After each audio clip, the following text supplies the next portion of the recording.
حضرت سیدنا حسن بصری رحمۃ اللہ تعالی ارشاد فرماتے ہیں کہ ان کے زمانے میں ایک فاحشہ عورت تھی۔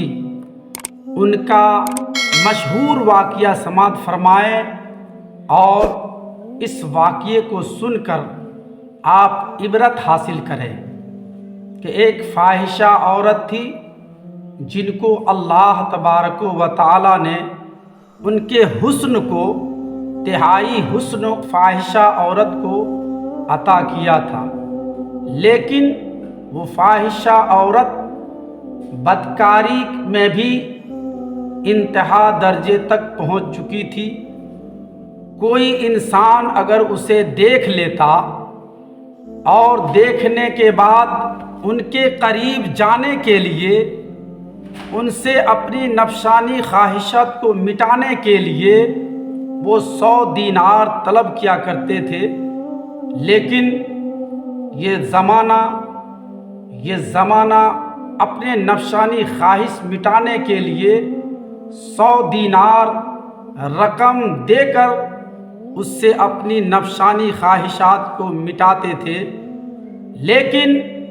ایک دن ایک عابد کی گزر اس راستے سے ہوا اور اس کی نظر اچانک اس بدکار عورت پر پڑی۔ اس حسن و جمیل پر جو ہی نظر پڑنا ہے ان پر فدا ہو جاتے ہیں، اور فدا ہونے کے بعد وہ انسان اب اس سے قرب حاصل کرنے کی خواہش کرتے ہیں۔ اس نے پوچھا، میں اس حسن و جمیل عورت سے ملنا چاہتا ہوں، قرب حاصل کرنا چاہتا ہوں۔ تو یہ سن کر اس نے فرمایا کہ ان کے قریب جانے کے لیے تجھے 100 دینار جمع کرنے پڑیں گے، اور 100 دینار جمع کر کے تب تم اس سے نفسانی خواہشات کو مٹا سکتے ہیں۔ میرے دوست، آپ غور فرمائیے، وہ عابد مرد 100 دینار جمع کرنے کے غرض سے مزدوری محنت و مشقت کر کے اس نے 100 دینار جمع کیے، اور جمع کرنے کے بعد اسی عورت جو 100 دینار لے کر اپنے حسن کا مظاہرہ کرتی تھی، ان سے 100 دینار لے کر دوسروں کی خواہش، دوسروں کی پیاس بجھاتی تھی۔ ایک دن وہی عابد کی نظر جو ہی پڑی، وہ 100 دینار مزدوری مشقت کر کے ان کے پاس پہنچتے ہیں۔ پہنچنے کے بعد اس حسن و جمیل عورت سے عریضہ پیش کرتے ہیں، میں نے جس دن سے آپ کو دیکھا ہوں میں آپ پر فدا ہو گیا ہوں۔ وہ عورت اتنا سنتی ہے، سننے کے بعد اس عابد سے کہتی ہے، آؤ اندر آؤ۔ جب وہ عابد اندر گئے تو کیا دیکھتا ہے کہ وہ حسن کا ملکہ، وہ حسن کا پیکر، وہ بدکار عورت جو خوبصورت تھی، دیکھنے میں حسین و جمیل تھی، وہ عابد نوجوان دیکھتا ہے کہ وہ تخت نشین پر، سونے چاندی کے تخت پر بیٹھی ہوئی ہے۔ بیٹھنے کے بعد وہ عابد انسان، وہ نمازی انسان، وہ پرہیزگار متقی انسان اس عورت کے پاس جاتے ہیں۔ جانے کے بعد اس سے قرب حاصل کرنے کی خواہش کرتے ہیں، ضرورت مند کے مطابق وہ جاتے ہیں اور اپنے نفسانی خواہش کو مٹانے کے لیے وہ عابد مرد اس فاحشہ عورت کے پاس جاتے ہیں۔ جانے کے بعد دونوں جب اکٹھے ہوئے، تخت پر جمع ہوئے اور اپنے نفسانی خواہش مٹانے کے غرض سے جو ہی ان کے طرف بڑھا، اب وہ عابد نوجوانوں کو ایک کپی طاری ہو گئی، اور اسے اپنے اس پچھلے دنوں کی اپنے زاہد عابد اور جو اس نے نیک اعمال کیے تھے اس پر اللہ کے فضل سے ان کے نگاہ اس طرف جاتے ہیں، جانے کے بعد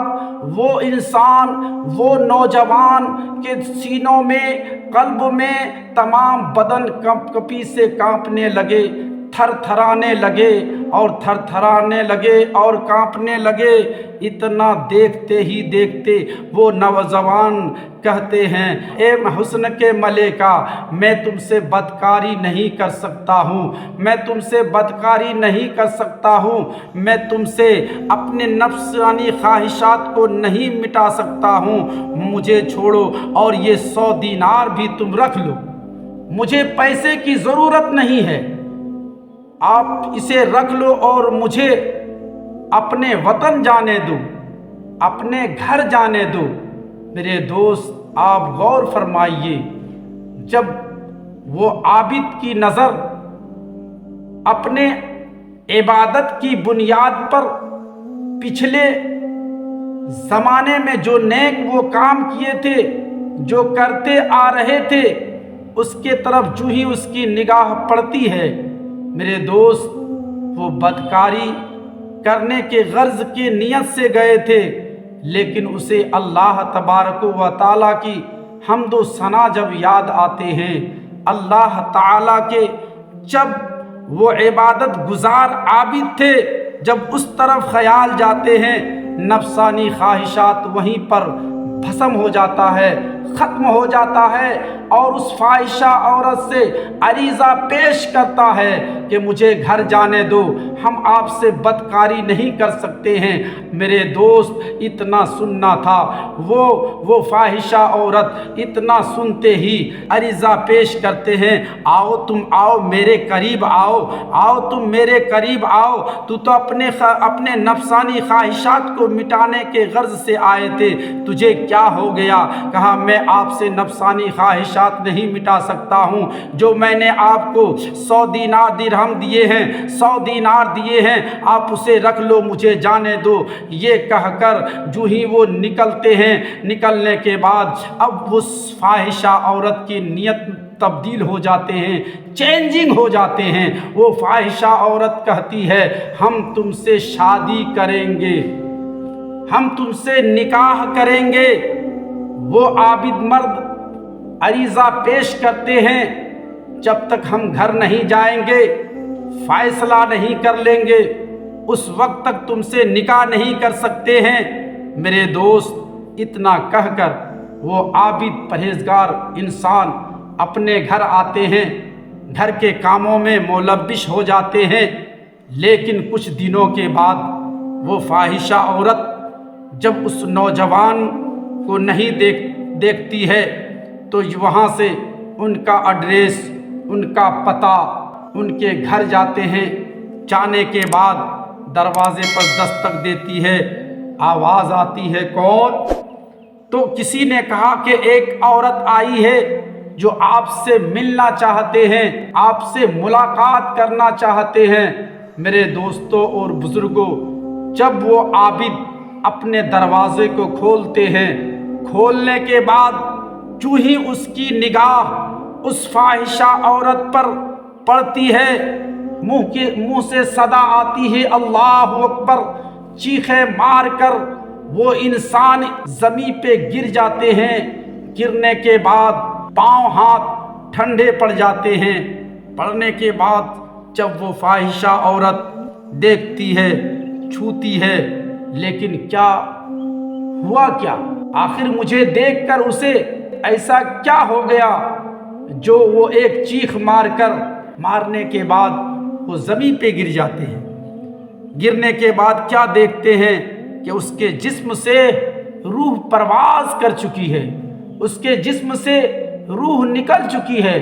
اور وہ اللہ کے پیارے ہو چکے ہیں۔ اب وہ فاحشہ عورت دیکھنے کے بعد اب وہ کہتے ہیں کہ ہم تو ان کے محبت میں گرفت تھے، ہم اس سے پیار کرتے تھے، ہم اس سے محبت کرتے تھے، اب میں اس سے تو شادی ہو یا نہ ہو، میں ان کے بھائی سے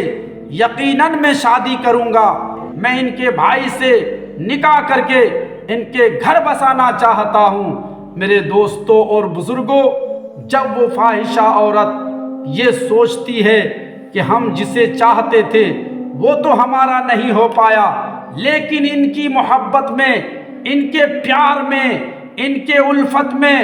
ان کے بھائی سے شادی کروں گا۔ میرے دوستوں اور بزرگوں، کل وہ عورت فاحشہ تھی، لیکن جس مرد سے اس نے پیار کیا، اپنے خواہش کو مٹانے کی غرض سے اس نے نکاح کی ارادہ کی، لیکن میرے دوست اس سے تو نکاح نہیں ہو پائے۔ ان کے بھائیوں نے اس فاحشہ عورت سے نکاح کی۔ نکاح کرنے کے بعد جتنے بھی ان کے پیٹ سے، ان کے رگوں سے، ان کے خون سے 7 اولادیں پیدا ہوئی، لیکن سب اولادیں اپنے اپنے وقت کے ولی اللہ پیدا ہوئے۔ میرے دوست، آج ضرورت ہے ہم سب نوجوانوں کو اس بات کو، اس حکایت کو سن کر ہم تمام مسلمانوں کو عبرت حاصل کرنی چاہیے۔ جو آج گناہ میں ملوث ہے، گناہ کرتے ہیں، اگر آج ہم مسلمان اس حکایت کو سن کر اور سچے دل سے رب کو یاد کر کے، اگر انسان دل سے رب کو یاد کر لے کہ کوئی دیکھے یا نہ دیکھے، پروردگار عالم دیکھ رہے ہیں، تو آج ہم بھی سچے پکے انسان ہو کر رب سے ڈر کر آخرت کو اور قبر کو سنوار سکتے ہیں۔ میں اللہ سے دعا کرتا ہوں کہ پروردگار عالم ہم تمام مسلمان بھائیوں کو سننے کے ساتھ ساتھ اس پر عمل کی توفیق عطا فرمائے، اور سبھوں کو نماز 5 گانا با جماعت ادا کی توفیق عطا فرمائے۔